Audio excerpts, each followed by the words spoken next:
William Malin here for GetMoreSports.com, and we're wrapping up the Eastern region preview here with a little bit of predictions.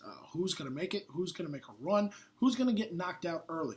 I do like North Carolina to go through to the Sweet 16 here. Really, what stands in their way is two capable teams, Providence and USC, certainly, both with guards that can keep up with North Carolina's. However, simply two teams that aren't playing their best basketball right now. I think UNC is on a bit of a run, trying to prove to people their capability, in particular their toughness. So I like UNC to advance to the second weekend. Moving down the bracket, you get Indiana and Kentucky possibly in the second round. This is an interesting matchup because when Indiana plays defense, and they have for much of the second half of the season, their guards can really take over a game. But they're going against Kentucky, and their guards can take over a game. In particular, of course, you have Tyler Ulis on the perimeter, one of the best in the country. Maybe, in my opinion, down the stretch, the best point guard in the country. I know Chris Dunn might have something to say about that, but give me Tyler Ulis. Their interior has really been hot and cold this year. I get that.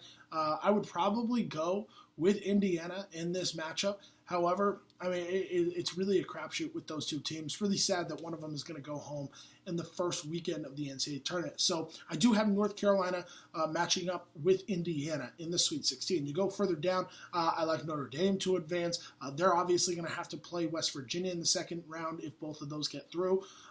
That's a really interesting matchup to me. I don't like Notre Dame's ability to handle that pressure, although they have great guard play. So I do think West Virginia gets through that. I do have Wisconsin and Xavier matching up in the second round. I have Xavier going through that. So the Sweet 16 matchup that I have coming out of the East, I've got North Carolina facing off against Indiana. And then on the bottom half, I've got West Virginia and Xavier taking on each other in the Sweet 16.